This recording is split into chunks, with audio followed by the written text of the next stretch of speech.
He was just a boy, 13 years old. But in this photo, Hassan Jangju is no child.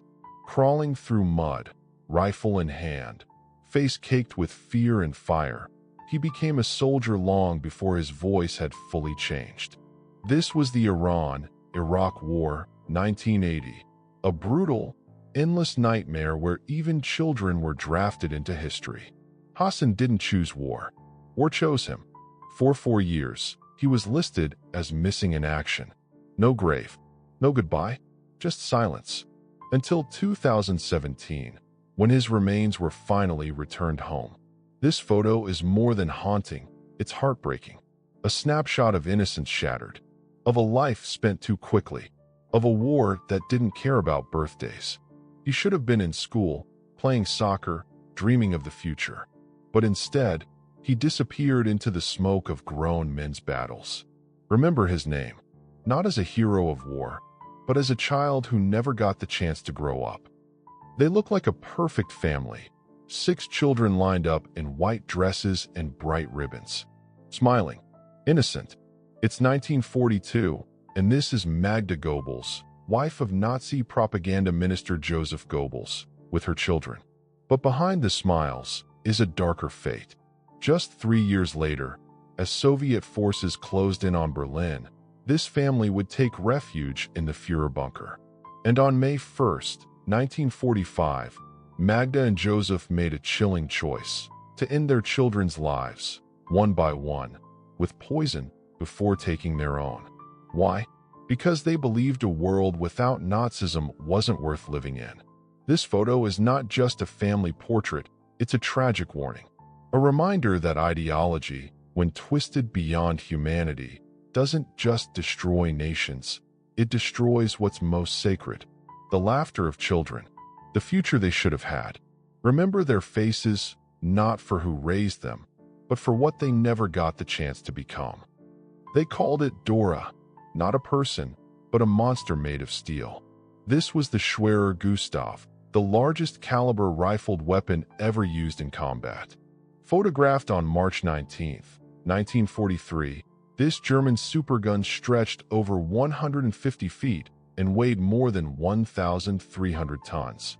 It took 4,000 men and 3 days just to set it up, and when it fired, the shockwave could be felt for miles.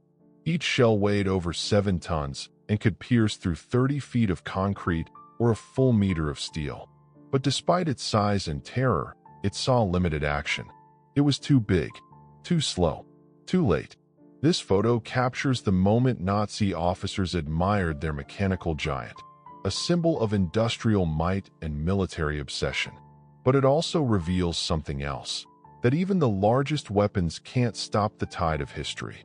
In the end, Dora was scrapped, forgotten, because the war it was built for was already lost.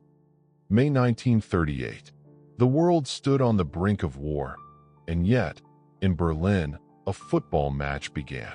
This haunting image shows 2 national teams, England and Nazi Germany, standing side by side, arms raised in a Nazi salute. A gesture ordered by British officials to avoid diplomatic tensions. But it sparked outrage back home. For many, it was a betrayal of values. Just months later, Hitler would invade Czechoslovakia. The salute, meant to keep peace, became a symbol of appeasement. Ironically, England would win the match 6-3. But in the game of geopolitics, no one would walk away clean. This photo reminds us that history is not just made by battles, but by decisions, silences, and uncomfortable compromises. On that day, football and fascism stood on the same field, and the world watched. In 1925, the hospital halls were quiet, heavy with the weight of illness, until he walked in. Harry Houdini, the greatest illusionist of his time, didn't bring chains or locks that day. He brought a smile and a rabbit. He didn't come to escape. He came to do something far harder, make sick children laugh. This rare photo captures a lesser-known side of the escape artist, a man who knew that the most powerful magic wasn't on stage, but in giving hope where there was none. In that moment, Houdini didn't vanish, he connected. And for those children, He didn't just defy reality, he lit it up. He was 77, frail, and haunted by a silence that lasted decades. Gorjan Yanikian had survived the Armenian genocide, but not the loss of 26 family members. In 1973, that silence shattered when he invited 2 Turkish diplomats to a California hotel and shot them both. They weren't killers, they were symbols. This photo shows him moments after the act, weary and distant, a man crushed by history. His lawyers said he'd lost touch with reality. But for Gorjan, reality had already broken long ago. In his eyes, justice had waited too long, and he wasn't waiting anymore. His face tells the story before the history books do. In this chilling photo from Jasenovac concentration camp in Yugoslavia, 1941, a Jewish man is forced by Croatian Ustase guards to remove his ring, one final act of dignity stripped away before facing the unthinkable. The gesture is small, but the meaning is enormous. Even in the final moments, they took everything. Behind him, soldiers stand cold and detached. In front of him, there's no escape. This wasn't just cruelty. It was methodical humiliation, one soul at a time. It's 1847 in Boston, and what you're seeing is nothing less than history caught in the act, a moment that changed medicine forever. This haunting image isn't a reenactment. It's real. The first photograph ever taken of a live surgery. A man lies unconscious on the table, surrounded by stern-faced doctors, their coats buttoned tight, their expressions locked in focus. Anesthesia was still a miracle in its infancy, and every breath the patient took was a gamble. There were no heart monitors, no sterile gloves, only raw skill and the will to survive. In an era when surgery often meant unbearable pain or death, this image captured the exact second humanity stepped into a new era of healing. But look closely, this isn't just about medical history. It's about courage, progress, and the terrifying beauty of the unknown. One still frame, one frozen heartbeat, and a world that would never be the same again. He was just 18. Old Bernhard Donham sat in silence, eyes locked on the paper in his shaking hands, his indictment for war crimes. The courtroom buzzed around him, but all he could hear was the pounding of his own guilt. Raised in the shadow of his father, a feared officer in the Nazi occupation police, Ol had been pulled into the darkness young, too young. He helped torture members of the resistance, men who had names, families, and hopes he crushed with every order followed. Now, in 1946 Norway, he was no longer the boy carrying out his father's commands. He was one of the youngest war criminals to stand trial. That sweater he wore? So ordinary. Yet behind it was a soul forever stained. Was he a monster molded by circumstance, or just a frightened son who never said no? The line between victim and villain had never felt so thin, and history would never forget. He hid in silence while screams echoed across the island. Kabyanare Kora, a Pacific Islander slave laborer, spent 4 months in this cave, alone, terrified, and clinging to hope.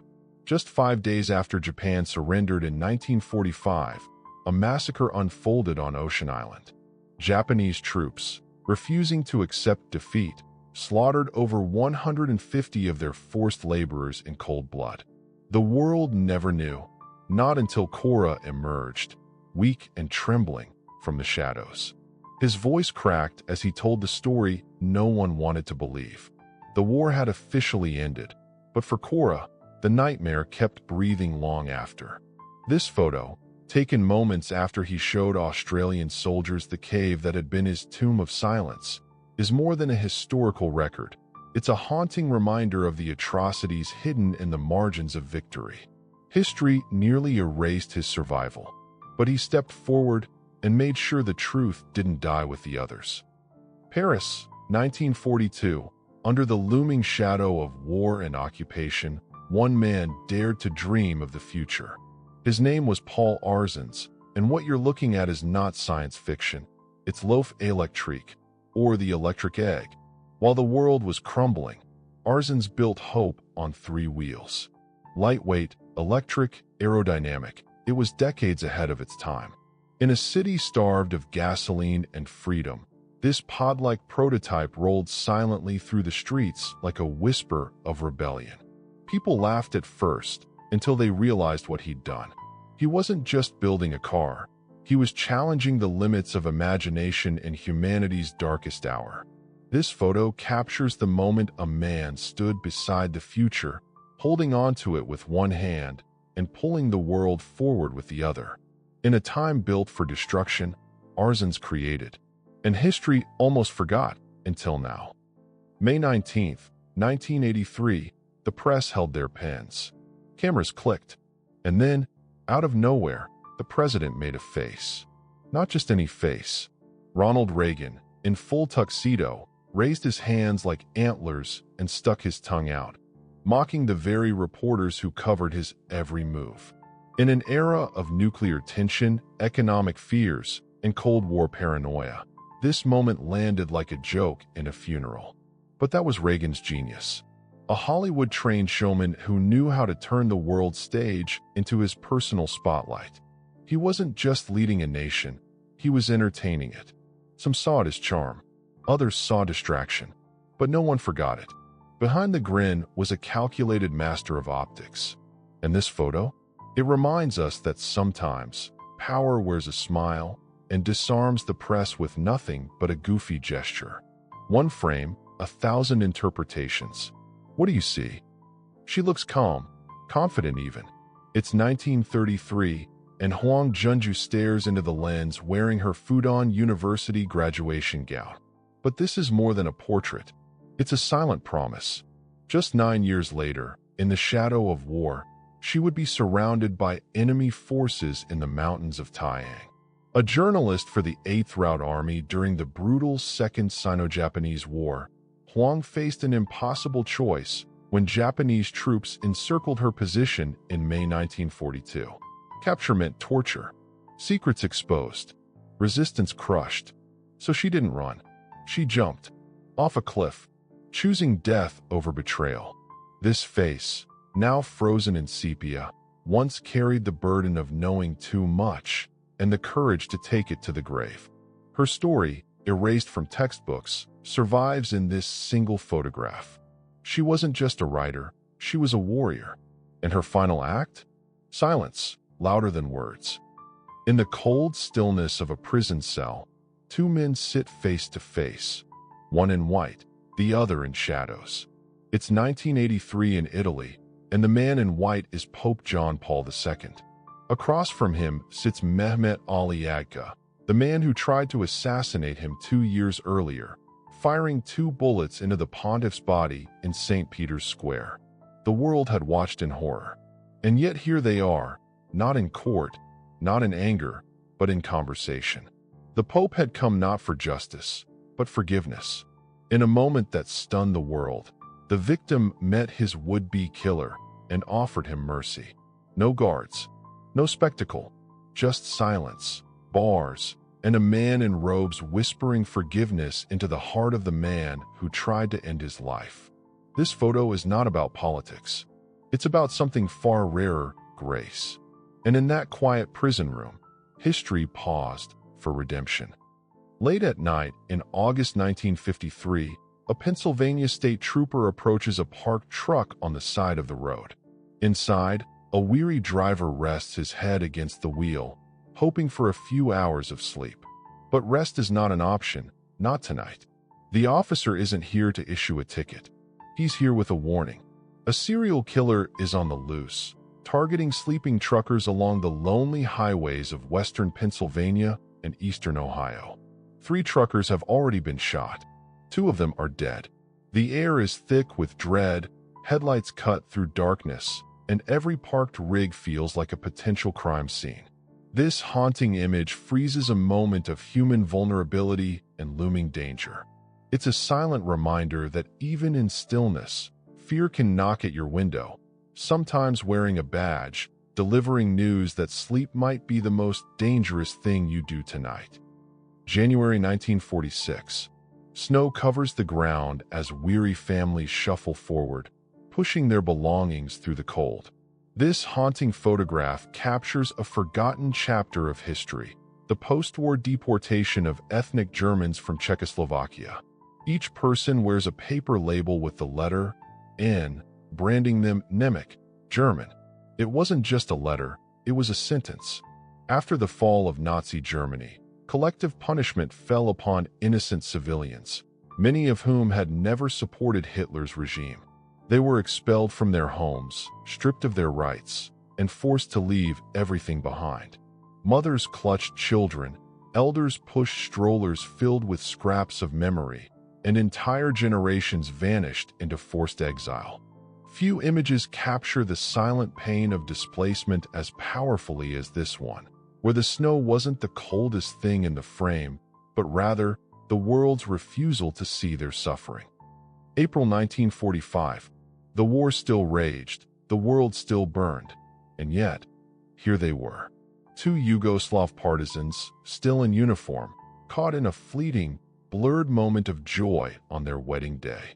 This photograph, a rare wartime selfie, isn't perfectly focused, but its soul is crystal clear. She's laughing, maybe mid-sentence. He's smiling, eyes fixed only on her. In the chaos of conflict, they carved out one instant of humanity, a moment where love defied fear, where bullets and battle lines faded just long enough for a vow. This isn't just a photo of two people. It's a defiant act of tenderness during one of history's darkest hours. Because even amidst the ruins of war, love found a way to exist and to remember. Captured in 1871 by photographer John Thompson, this haunting image of Jinshan Temple floats like a dream on the still waters of the Wulongjiang River. Built nearly 1,000 years earlier during the Shaoxing period, the Buddhist sanctuary seems suspended between earth and sky, its ancient stone base rising from the mist like a memory refusing to fade. Every brick whispers the silence of monks, the echoes of chants, and the breath of time itself. Trees lean in as if to listen, while boats drift quietly nearby, watching but never intruding. This isn't just a temple. It's a spiritual anchor in a world that's always changing. And in this rare photograph, serenity becomes something you can almost feel, as if time itself stopped just long enough to remember. This is the first ever confirmed photograph of a Nazi gas van. What you're looking at is not just an old military truck tipped off its tracks. It's a machine of death, a mobile chamber used by Einsatzgruppen 7A to murder innocent people in silence and secrecy. Taken around 1941 in Belarus, this image captures a chilling moment in history when technology was twisted into a tool of genocide. The men surrounding it, cold, methodical, expressionless, participated in the murder of over 134,000 Belarusian Jews. There were no camps, no trials, just sealed doors, carbon monoxide, and the quiet erasure of human life. This photograph freezes the banality of evil in motion, a stark reminder that history is not always about what's seen, but what's deliberately hidden.